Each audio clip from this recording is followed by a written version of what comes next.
So today, we are firing up the barbecue to dig into a company that has been hot. We're talking Beyond Meat. I mean Beyond, not meat.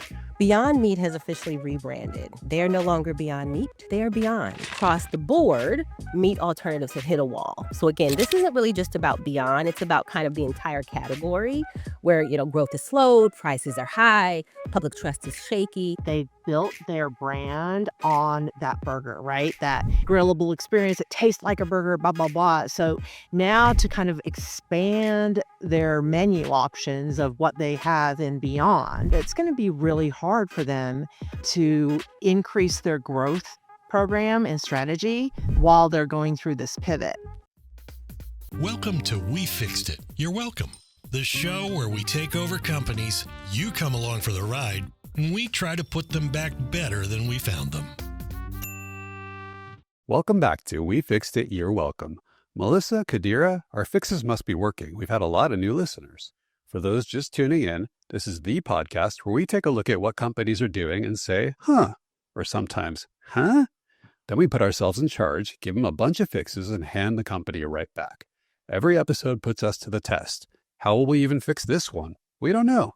You listen in, it's all in good fun, and we try to leave things better than we found them. You've got Melissa on operations and customer experience, Kadira on corporate responsibility and social impact, myself on marketing and branding, my name's Aaron, and sometimes an awesome guest, but not this time. So today, we are firing up the barbecue to dig into a company that has been hot, but maybe not so much. But we're not here to rake them over the coals, we're here to fix them. Whether you're a carnivore, a vegan, ovo-lacto, paleo, or flexitarian, you're going to like this episode. We're talking Beyond Meat. Beyond, not meat. Kadira, help us out here. Oh, yeah. So Beyond Meat has officially rebranded. They're no longer Beyond Meat. They are Beyond. But why now? What does this all mean? So not long ago, Beyond was riding high, right? I mean, they were the poster child for the plant-based movement. They were backed by celebrities, stocked by fast food giants. Personally, as someone who eats a plant-based diet, Beyond products are always in my fridge. They taste great. But fast forward, the story is a little bit more complicated, right? So sales are down, losses are mounting. They've got some critics in terms of how the products are labeled. There's questions around it being ultra-processed, overpriced. And so they're rebranding. Again, they're moving from being known as Beyond Meat to Beyond. And this is more than just distancing themselves from meat. I would call this a strategic repositioning, right? Because it's not just about burgers. They're talking about making more than burgers. The name change actually gives them room to explore new categories. So we're talking about snacks. We're talking about possibly dairy. We're talking about supplements. What does that mean? And all while I think stepping away from this kind of increasingly oversaturated plant-based meat aisle. If you walk through the grocery store, whether you are plant-based or not, just take a look the next time you're in there. There's a lot of different options. And so Beyond is moving towards being known as simpler, cleaner, more health-conscious protein products, right? So they've got this new or newer product called Beyond Ground. And it's made from just a few ingredients like fava beans and avocado. So nothing in there that you can't pronounce is what we typically hear. If you can't pronounce it, don't eat it, right? And so Beyond Ground is kind of addressing some of that, which is great. But what does this strategic repositioning really mean, right? What, again, we're talking about is moving from being known as a meat replacement to really reinventing, right? They are actually now innovating on an entire category. They're also talking about expanding beyond their target audience. So again, when we think about plant-based meats, we think about that plant-based consumer. We think about vegans. We think about vegetarians. We think about those flexitarians. Again, we're now talking about more plant-based just options in general. Folks who want cleaner food. I might enjoy an occasional, meat burger, but maybe I want some options. Maybe I just want something cleaner that's better for the environment on some days. We're also talking about differentiating from competitors, right? So that's a big one. Again, that those competitors that are focused primarily on meat. We're also now talking about distancing themselves from some of these ultra-processed claims because, again, they're going much simpler. And this rebrand, again, it's not just about promoting fewer ingredients, clean labels, but now we're talking about, again, regaining and rebuilding some of that trust. Again, some of that has just kind of gone away with this whole plant-based movement, folks kind of questioning claims that are being made about, is our product really better for the market, et cetera, right? Because I think across the board, meat alternatives have hit a wall. So again, this isn't really just about Beyond, it's about kind of the entire category where, growth is slowed, prices are high, public trust is shaky. And I think by rebranding, Beyond is betting the future growth of the company on this pivot that they're making. But I think there's a risk that we need to talk about, right? So a couple of questions we need to talk about. So can the brand stretch far enough to reach new customers, right? We talked about that expanded target audience without losing the ones who believed in the original mission. And that's important. That's key. And speaking of mission, at its heart, Beyond was always more than just a food company. Again, near and dear to my heart, definitely. It's a climate solution. That's really what they have prided themselves on. And I think in many ways, they are a symbol of corporate altruism. They have made massive investments in environmental efforts. They've made massive investments in environmental reporting. If you just look in their environmental reports on their website, even on the wrapper, they talk about a reduction in greenhouse gas emissions compared to beef, 93% less land, 97% less water. Those are some impressive stats. But the reality is, consumers, no matter how much you appreciate environmental impact and saving the planet, you still want taste, you want value, you want to be able to trust the product, right? And again, when we think about from an environmental and sustainability standpoint, claims in those areas are under intense scrutiny regardless. And so if you're going to play in this space, you've definitely got to be on and be able to deliver. So I think what we need to talk about today, we need to talk about the opportunities and the risks about growing your niche, whether a mission-driven company like Beyond can survive or even thrive when the market unfortunately starts to turn. And it turns on pretty much every business at some point. And is this a comeback story? Is this a pivot with a purpose? Or is it just another plant-based brand that's kind of struggling to find its place in a world that is so skeptical right now about everything? So that's where we are today. I think you've done a great job of kind of outlining the landscape and ecosystem for these plant-based foods. And Sure. I think that to your point, it's more than a marketing makeover because it's really a full-scale business pivot because they're trying to actually change a little bit of the persona of who they are with, everybody loved Beyond to start with, right? It's kind of that analogy of the whole like rising tides lifts all boats, but kind of in reverse now that the entire plant-based tide is kind of going out. Like you're kind of seeing there's a lot of competition, Impossible's having problems as well. So everyone's feeling the pain in a really saturated type of market. And to your point, the Beyond Meat was great. People loved it, right? But where it's uniquely challenged is that they've built their brand on that burger, right? That grillable experience. It tastes like a burger, blah, blah, blah. So now to kind of expand their menu options of what they have in Beyond, you've really kind of, and trying to grow your business. So there's the whole business aspect of it, right? Which is really, they've got these financial issues underlying everything. It's going to be really hard for them to increase their growth program and strategy while they're going through this pivot. And this is one of the areas that, in the world today, politics and tariffs actually play its crucial role in this because this category is caught in that culture war, right? In some regions, meat is, calling it meat, there's legislation against that. So I think by Beyond dropping the name meat, they're kind of actually being shrewd because they won't have to go to court to be like, oh, we're not meat, so I like that. so they don't have to, they're preempting that component of it.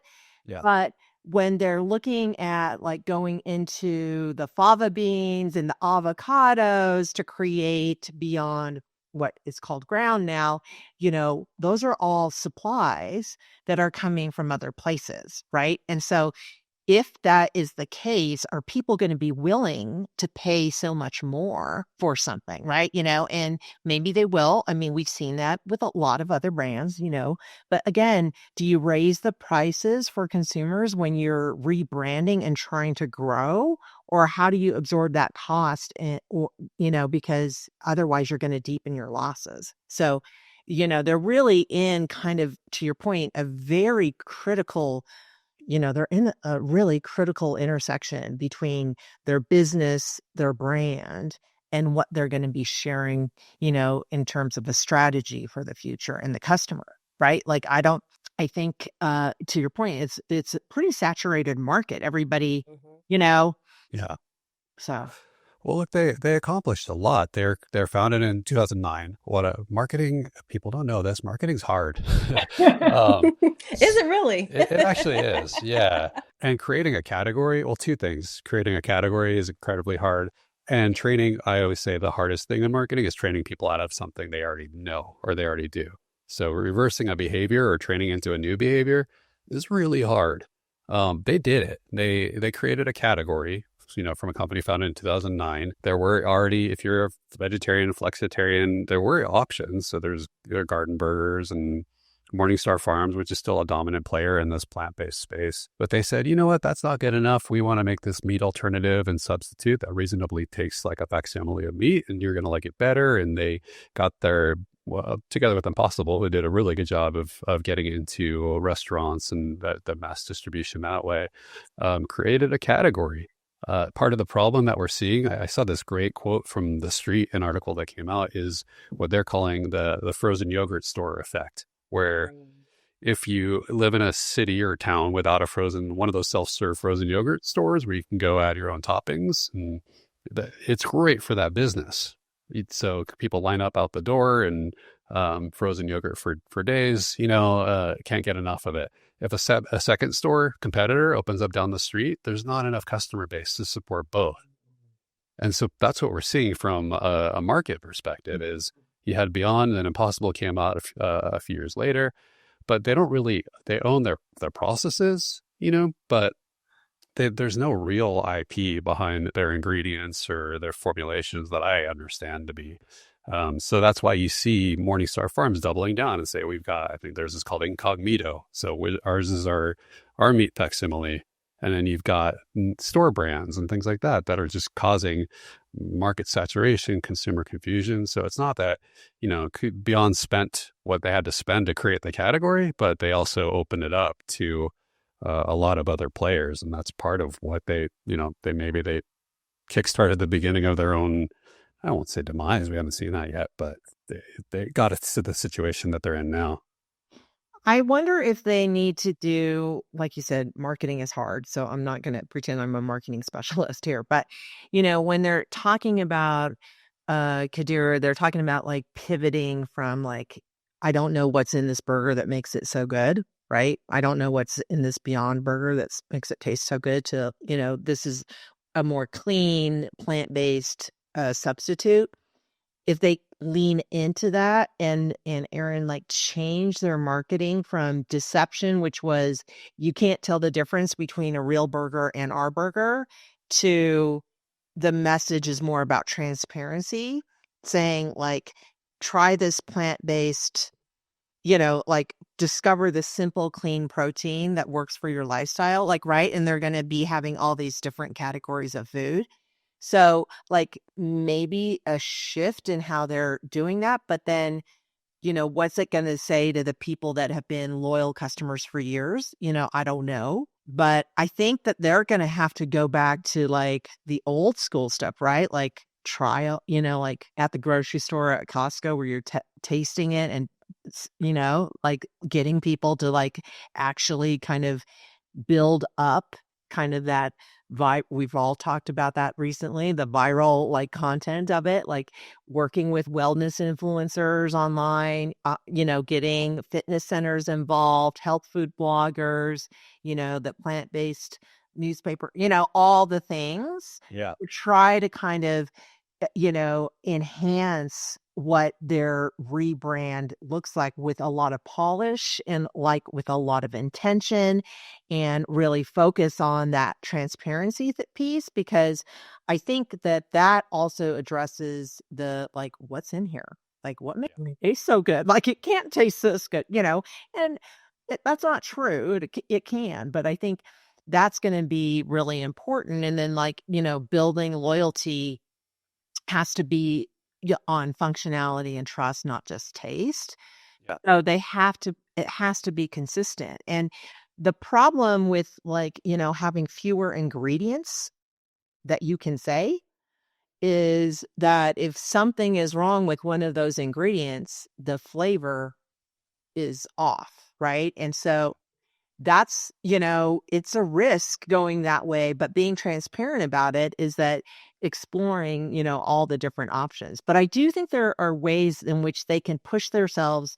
I know they have a partnership right now with Denny's, but like, what about having a partnership with HelloFresh, right? Like, a meal subscription program, right? That says, hey, let's show you, we're going to give you recipes. We're going to show you how to make this, amazing curry with this. And you're going to be just in love with the taste, right? So something like that. I feel like really going to have to rethink what their marketing strategy is. Yeah. Well, the taste has to be a big part of that, because you have taste, you have price point. If it sells at a premium over meat, what they were betting on, and since the beginning, is that in stateside, U.S. based, is 15% of Americans were what they call the flexitarian category. So primarily meat eaters or occasional meat eaters, but open to meat alternatives. And what I was able to pull up is that 70% of Beyond's existing audience, consumers, would call themselves meat eaters. So what they're hoping is that, and they've got taste in their arsenal, they've got price point, they've got availability, and growing out the category. But those are the levers they have to pull in order to get people, not only vegetarians, to say, I want Beyond over Impossible or over the store brand, but people that would eat meat and say, no, I'm going to opt for this other product. They have only a small handful of things they can do to play that shell game or mix and match. Yeah, I think that's a really good point that you both are making. I would agree. I do think that they need to continue to innovate around the cleaner ingredients and better nutrition. Melissa, I think that's a really good point of like, if one of those two or three, like, people love to hear that, something healthy that they're eating is 2 or 3 ingredients. Again, if I can name it, identify it, perfect. There's not other ingredients here that I can't pronounce, perfect, right? But to your point, something's wrong with one. What does that mean? Your entire product now is going down the toilet, right? So I think continuing to innovate around cleaner ingredients for sure. I actually think, and I know that they're looking at expanding, but I actually think they need to simplify and kind of double down on what's working well. So even if they're going to expand a little bit, right, they've got the ground. I love their sausage. The burgers are perfect. But even if you're going to expand into, other categories around snacks and maybe dairy or things like that, but like, how do you simplify that? What's working well? Focus on the quality ingredients, get really good there. Right. And then again, like, I would continue. And I think, Melissa, even your point about like these additional partnerships, like, again, if you're thinking about expanding that market beyond just kind of that plant-based versus, someone who is just flex, or, again, I'm a carnivore, but what are y'all doing over here? I think looking at some of those additional partnerships, even, is there an opportunity in universities, college campuses, right? I'm sure they sell, some of the products on college campuses, but like, where are those other partnership opportunities? I think, and, of course, my brain is kind of going to like balancing the mission. And I do think, they don't have to kind of get away from like, we want to be this, kind of climate focused product. We want to make sure that our product is good for the planet. I don't think that they have to abandon that. But again, I do think it means that they need to line up the values of the company, right? So if you're going to be focused on sustainability and ethics and all those things. But again, just as the points you all have made, it also has to balance with tasting good and being affordable and being accessible. The other thing that I would say is, and y'all know how much I talk about frameworks and, asking questions and things like that. And so like, if they're going to kind of balance this, like, how do we, dig ourselves out of this oversaturated, plant-based market and plant-based meat aisle and all the things and kind of survive, and we want to stay true to our mission, I would then be using the mission as kind of our filter for everything that we do. So I've talked about, for example, simplifying. I've talked about how you're going to think about expanding the target audience, but like, use your mission then as your filter if you really want to stay true to the mission and survive in this kind of maybe what I would describe it as a war in this plant-based space, meaning, whether it's product, whether it's R&D, whether it's pricing, your social impact, obviously, does this move us closer to our mission of being the sustainable, scalable food future? Yeah. Can we afford to do it right now? If it doesn't, then maybe we don't. Maybe. Again, that of course is based on if they want to stay true to their mission and who they, have said they are since, they started in 2009 or whatever. Yeah. And I think, finally, when we talk about, again, when I think about partnerships and, I know that they're working on their global expansion, I think that's really where it's important to really know those global communities. If you're going to be expanding globally, thinking about those cultural nuances, right? So the partnerships and what's going to work, even from the ingredients that you might use in India, is going to be different than in the US. It's going to be different in China. It's going to be different in Ghana, right? And so when we talk about those partnerships, partner with NGOs, food service providers, I think that could also be a differentiator and really show that they're serious about expanding and being like a plant-based product that everybody can pick from, if that's something that they're really serious about. No, you're totally right, Kadira, and I like what you're saying, because the United States is one small part of this equation, and there are entire countries that are more or less vegetarian or have dietary, needs or restrictions that we don't have here as a homogenous country. Yeah. But I like everything you're saying about the mission side of things, because that's what got me in the first place. I was vegetarian myself for about 10 years, and then for a number of reasons, including some of the bioengineering that was happening and things that were happening with farming and sustainability there, I thought, well, maybe that's being pure vegetarian. Maybe that's not the most responsible thing to do. Maybe I should do a little bit more of a balance. So it's led me on a little bit of a detour, but when Beyond came out, a couple of things, Beyond and Impossible, I was hearing from others, like, this is one restaurant in town, it's all the way across town, and they serve this thing and it tastes like a burger. You have to have it, and the buzz around it was really good at the beginning, and it got me interested. And then they did the IPO.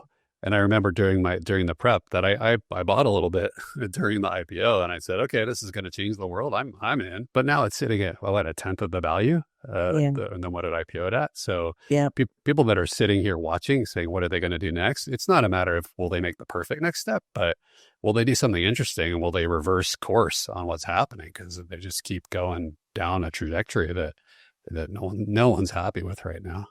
Yeah. I loved what you said, Kadira, as well, about being ruthless in focus, right? Mm-hmm. And I do think that Beyond has, with the rebrand to Beyond, that's a good first step.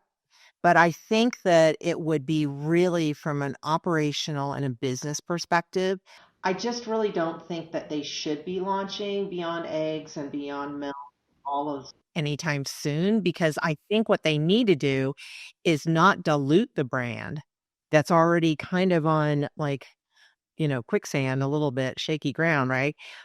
They should first really own their new identity and really lean into whether that they're going to be synonymous with what we've been talking about: simple, clean, plant-based protein ingredients, right? And not just Beyond Meat, right? So that gets it in people's heads that this is what it is. And, like, to your point, like, really lean into Beyond Ground and all these, and getting them out in arenas where there is that buzz that Aaron talked about, right? I totally remember. I remembered the burger place in Denver that was the only one that was serving that, right? And then once that trust is rebuilt, then you start extending into the adjacent categories, because then people are not looking at you as Beyond Meat. They're looking at you as Beyond, and they're like, oh, this is that clean plant-based protein. This is like this is a great snack for me to give to my child, on the playground or whatever, whatever, or, whatever it might be. So I do feel like from our perspective as fixers, I think that we have, I would cautionary tale of like jumping in head first into the pool and not really having a plan of like where you're going. So that would be something that I'd be careful if I was them. Yeah, I love that, right? Like, it sounds great. We definitely have talked about other brands kind of going all in, casting this wide net and going all in. But, maybe I, tend to be a little bit more conservative or cautious, but I would agree with you. I would kind of baby step this in before completely just jumping in as a way to rebrand or pivot, for sure. Well, and I think that the simplification, like we talked about, is simpler can be harder. Yeah. Right? Like, so with a more complex recipe, you can use additives and processing aids to make it taste better and mask the inconsistencies in your raw materials. When you only have 4 ingredients, if there's inconsistency or there's a bad batch of something, you're gonna, one supplier can ruin an entire production run, right? So operationally, this is going to be something that's going to, they're going to have to think about their plants in terms of that, right? You've got supply chain vulnerability, we were talking about with the tariffs and everything and the political climate, that's, and the farms and things like that, and getting, goods from other countries, that could be a problem as well.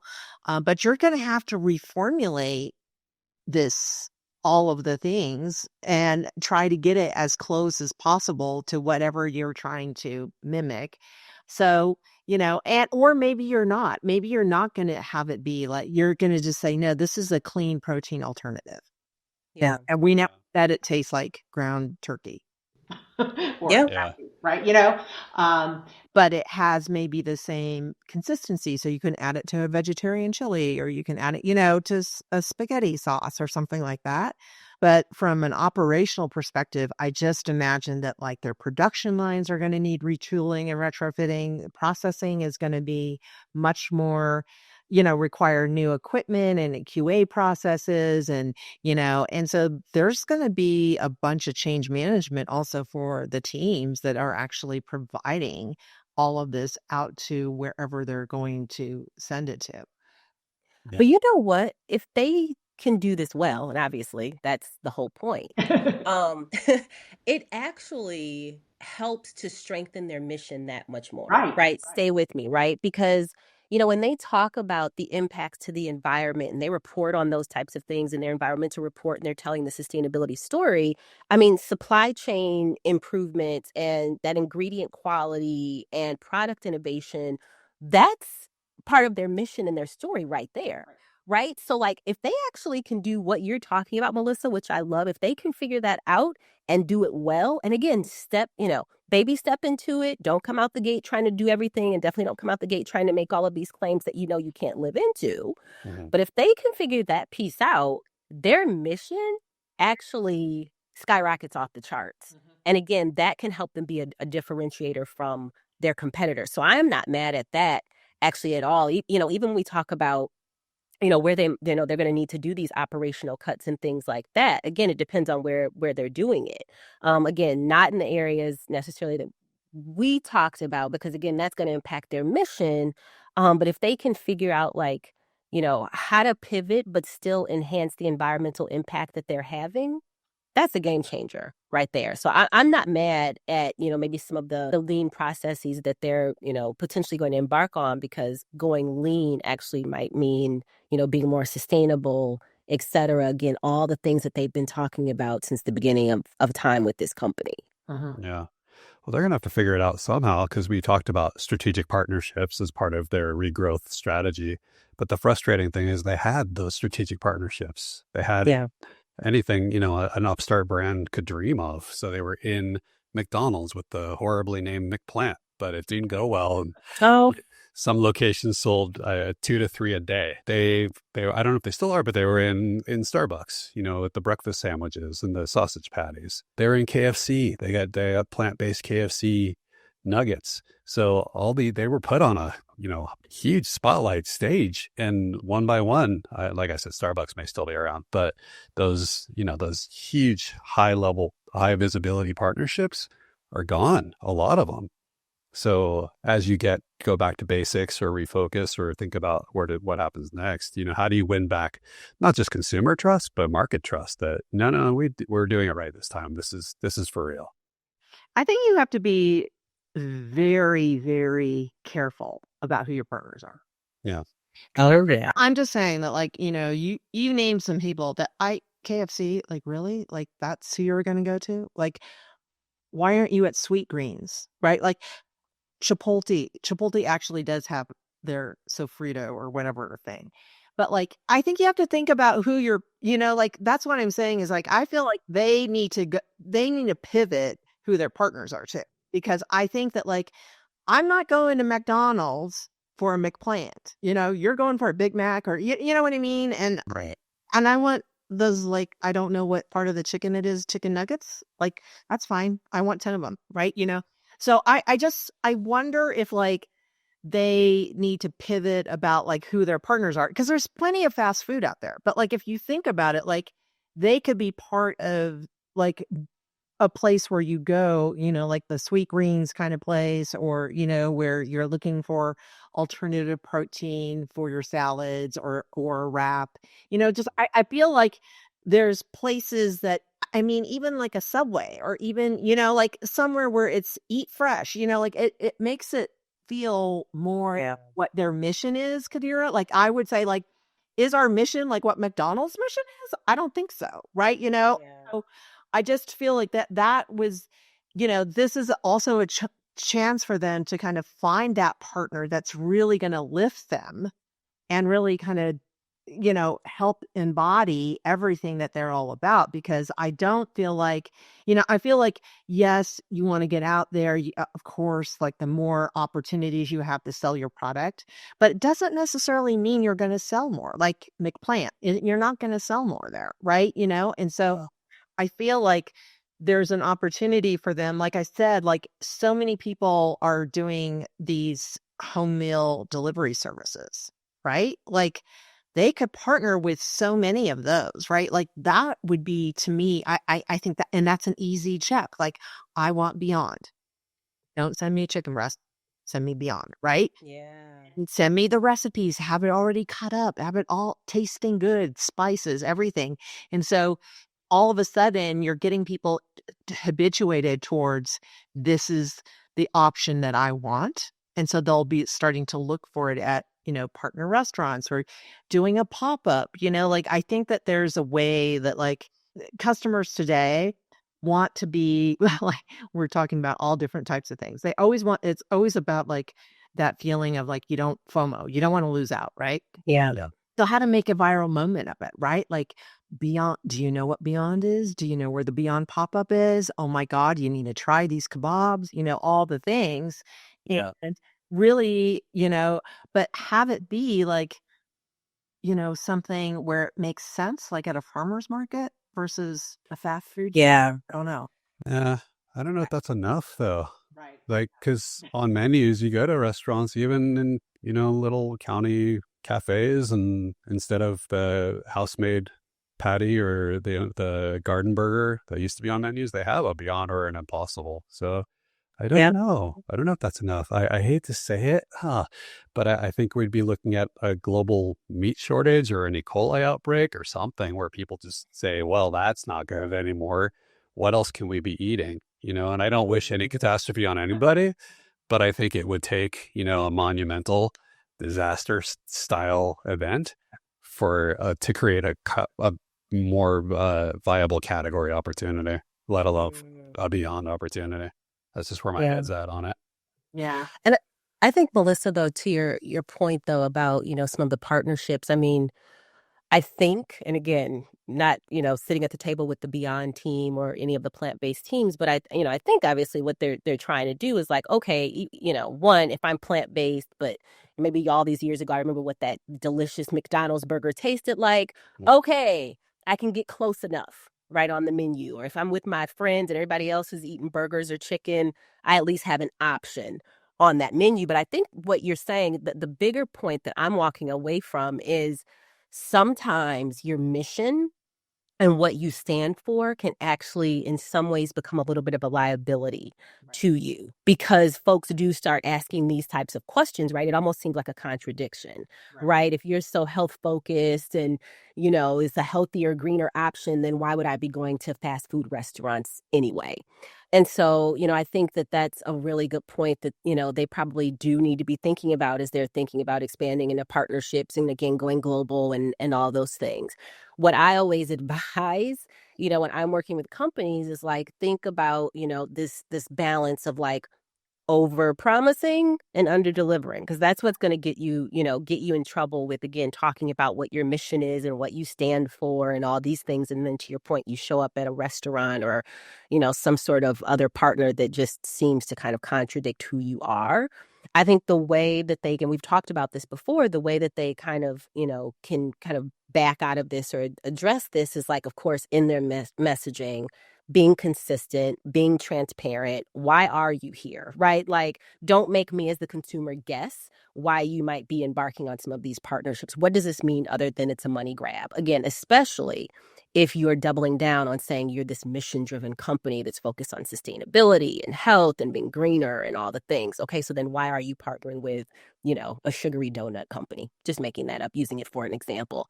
So, I think that that's a really, really good point that you're making around, if this is who you say you are, then being really mindful about who you're aligning yourself with. If, again, how you're thinking about your mission and you really want it to stand true and stand alone. And I also think, again, I think the FOMO thing and viral moments is a big marketing thing, right? Today, in today's world, everybody we're talking about all the different things, right? The Taylor Swift thing, all the things. I think that they have an opportunity also to be very mindful of how they partner and launch beyond, right? And so they could make it feel like, back to Aaron and I talking about, like, there was only one restaurant that had the Beyond Burger or something like that. Is what if they partnered only with Target or only with Kroger or only with Whole Foods or only with Walmart, like only one retailer to start with.